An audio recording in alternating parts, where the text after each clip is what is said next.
좀 흔한 케이스는 아닌데 이런 질문을 꽤 많이 받기는 받습니다. 환자분은 30대 초반의 젊은 남자 환자고 실제 지금 당뇨병이 발생한 게 아니라 이제 가족 역사에서 워낙 뚜렷한 당뇨가 있다 보니까 이제 우회술에 대한 고민을 하면서 저한테 위절제하고 우회술의 제일 큰 차이가 뭐요라는 질문을 주셔서 제가 조금만 더 약간 심도는 있지만 그래도 많은 분들이 이해할 수 있도록 설명을 하나 드리면, 심플하게 사실은 위절제는 음식이 원래 있던 길 그대로를 통과하는 수술인 거고요.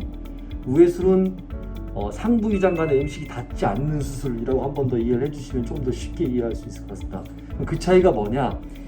저희 비만 당뇨 수술의 역사에서 돌이켜보면 상부 소장에 음식물이 지나가지 않는 것 자체가 굉장히 중요한 포인트거든요. 어찌됐건 비만과 뗄래야 뗄 수 없는 대사질환, 대표적인 게 당뇨병, 고혈압, 고지혈증, 다낭성 난소증후군, 수면무호흡증 이런, 아니면 그다음에 비알코올성 지방간, 이런 질환들이 통틀어서 대사질환이라고 표현을 하는데, 대사질환의 개선 효과에 있어서 중요한 포인트 중에 하나가 상부 소장에 음식물 닿지 않는 거예요. 그게 위절제하고 우회술의 가장 큰 차이고, 환자분 주신 질문을 거꾸로 돌아가서 설명을 드리면, 실제로 당뇨가 발병된 지 5년에서 8년 미만인 정도의 당뇨 환자들은 위절제나 우회술이나 완치율은 비슷해요. 첫 1년에 아니면 첫 2년에. 그런데 나중에 10년, 20년이 흘렀을 경우에 재발률은 우회술이 조금 더 떨어져요.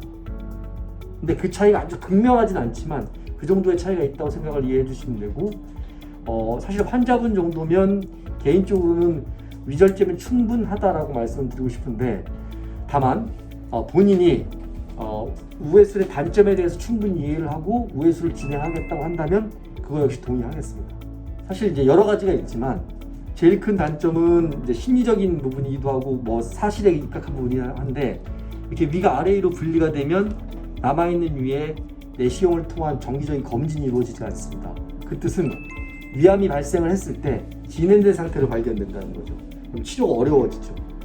개복을 해서 수술을 해야 되고 항암 치료를 해야 되는 문제가 생기는 거고, 위소매절제술은 그대로 위가 있는 거기 때문에 내시경이 지나가면서 역시 검진을 하게 되면 우리 일반인과 동일하게 초기에 발견되면 내시경 절제하면 되고, 좀 진행돼서 발견되면 그거에 맞게 치료를 하면 되는 상황인 거죠.